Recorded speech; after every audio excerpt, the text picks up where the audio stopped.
السلام علیکم۔ میرا شوہر میری جنت ہے۔ میں شاہد صاحب سے ان کے آفس میں پہلی دفعہ ملی تھی۔ اس وقت میں بیوہ تھی اور اپنے ایک بچے اور والد کے ساتھ رہتی تھی۔ ہمارا ایک مکان تھا جس کو ہم نے کرائے پر دیا ہوا تھا، اور اب جب وہ خالی ہوا تو اس کی مکمل تعمیر نو کروانے کے لیے شاہد صاحب سے، جو انجینئر ہیں اور کنسٹرکشن کا کام کرتے ہیں، رابطہ ہوا۔ ان کا حوالہ میری ایک رشتہ دار نے دیا تھا کہ انتہائی ایماندار اور نفیس انسان ہیں، اور میں مطمئن ہو کر ان سے اپنے مکان کی تعمیر نو کروا لوں۔ پہلی نظر میں ہی وہ بہت شریف اور سلجھے انسان دکھائی دیتے تھے۔ نظریں جھکائے چپ چاپ سے میری بات توجہ سے سنی، اور بہت مناسب دام میں ہمارا کانٹریکٹ طے پا گیا۔ دوران تعمیر ہماری واقفیت بڑھی اور مجھے معلوم پڑا کہ شاہد صاحب شادی شدہ ہیں اور ایک بچے کے باپ بھی ہیں، مگر ان کی بیگم میں وہ تمام برائیاں بدرجہ اتم موجود تھیں جو کہ ہماری آج کل کی بہت سی خواتین میں پائی جاتی ہیں۔ مثال کے طور پر شوہر کی بساط سے بڑھ کر ڈیمانڈز کرنا، اپنی سجاوٹ میں اتنا مگن ہونا کہ بچے تک کو صحیح توجہ نہ دینا، غیبت، گلہ گزاری، احسان فراموشی، میکے کی بڑائی کا بیان وغیرہ۔ یہاں یہ بات واضح رہے کہ شاہد صاحب نے کبھی اپنی بیگم کی برائی نہیں کی۔ یہ سب باتیں ان کے ڈرائیور اور ایک اسسٹنٹ سے سنی، جو کہ ان کے گھر میں ہونے والی باتوں سے اور لڑائیوں سے بخوبی آگاہ تھے۔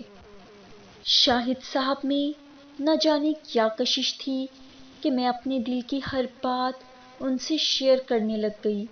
میرے شوہر کی وفات کو 4 سال ہو چکے تھے، مگر کبھی کسی مرد سے اتنی قربت محسوس نہیں کی تھی، اور یہی حال شاہد صاحب کا بھی تھا، مگر چونکہ ہمارے معاشرے میں دوسری شادی ایک عیب سمجھا جاتا ہے، اس لیے وہ دل پر جبر کیے بیٹھے رہے۔ خیر، مکان کی تعمیر مکمل ہوئی، اور جب وہ آخری ملاقات کے لیے آئے تو میں نے سوچا کہ اس انسان نے خود تو ہمت کرنی نہیں، تو میں نے خود ہی انہیں اپنے سے نکاح کرنے کا کہہ دیا۔ اب شاہد صاحب اللہ میاں کی گائیں دیندار سے آدمی تھے، تو مجھے دل سے چاہنے کے باوجود اپنے مخصوص انداز میں سر جھکائے بیٹھے رہے۔ پھر کہا کہ آپ تو جانتی ہیں کہ میں شادی شدہ ہوں اور اپنی بیوی سے مطمئن ہوں، اس لیے کبھی نہیں چاہوں گا کہ آپ کو ایک ایسی خاتون کا طعنہ ملے جو ایک شادی شدہ مرد سے دوسرا نکاح کر کے سوتن بن جائے۔ اسلام میں تو جائز ہے، مگر ہمارے معاشرے کا خاصہ ہے کہ دوسری شادی والی عورت کو برا سمجھا جاتا ہے۔ میں کہاں ہار ماننے والی تھی، اور سچ بات یہ ہے کہ شاہد صاحب جیسا مجھے ملنا بھی کہاں تھا۔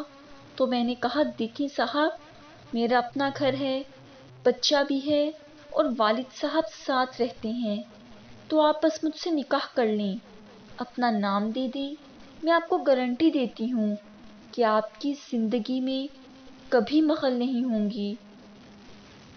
انکم میری اپنی ہے، تو اس نان و نفقہ کے سلسلے میں بھی آپ کو پریشانی کی ضرورت نہیں۔ میں رات بھی رکنے کا نہیں کہوں گی، بس مجھے ہفتے میں 2 بار مل جایا کیجیے گا، اپنا نام دے دیں۔ ہاں، موت کے بعد آپ کو میرا ہاتھ پکڑ کر جنت میں میرے ساتھ ہی داخل ہونا ہوگا، وہاں میرا آپ پر مکمل حق ہوگا۔ قصہ مختصر، شاہد صاحب نے مجھ سے نکاح کر لیا، اور نکاح کے چند دن بعد اپنی والدہ اور پہلی بیگم کو میرے بارے میں بتا دیا۔ مت پوچھیں میرے پیارے سے شوہر کو کیا کچھ سننا پڑا، اور میرے کردار اور شخصیت کے بارے میں تو وہ باتیں کی گئیں کہ رہے رب کا نام۔ اب اس بات کو 1 سال ہونے کو آیا ہے، شاہد صاحب میری تعریف کرتے نہیں تھکتے، اور میری بھی پوری کوشش ہوتی ہے کہ اپنے شوہر کو ذرا سی بھی تکلیف نہ ہونے دوں۔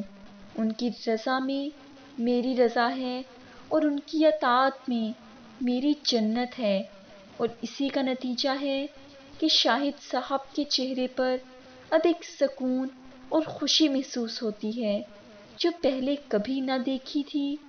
اب تو وہ مجھے اپنے گھر بھی اس سیٹ پر لے گئے تھے جہاں ان کی بیگم نے تھوڑا سا ناک بھوں تو چڑھایا تھا مگر خاموش رہی۔ ہاں، میں نے ان کو تحفے بھی دیے اور اپنا اخلاق اتنا اچھا رکھا کہ شاہد صاحب کا بیٹا تو میرا دوست بن گیا، اور والدہ نے بھی پوری طرح مجھے قبول کر لیا ہے۔ مجھے اس دنیا میں نفرتیں اور عداوتیں نہیں پالنی، مجھے تو بس اپنے شوہر کی اطاعت کرنی ہے جس نے مجھ دکھیاری کا ہاتھ تھاما۔ مگر کچھ لوگوں کی نظر میں غلط ہوں۔ کیا آپ بتا سکتے ہیں کہ کیا میں نے کچھ غلط کیا؟ کیا ایک عورت دوسری شادی نہیں کر سکتی؟ یہ تھی میری آج کی سٹوری۔ مجھے امید ہے کہ آپ کو پسند آئی ہوگی۔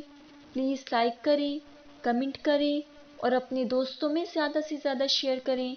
نماز قائم کریں اور مجھے بھی ضرور دعاؤں میں یاد رکھیے گا۔ اللہ حافظ۔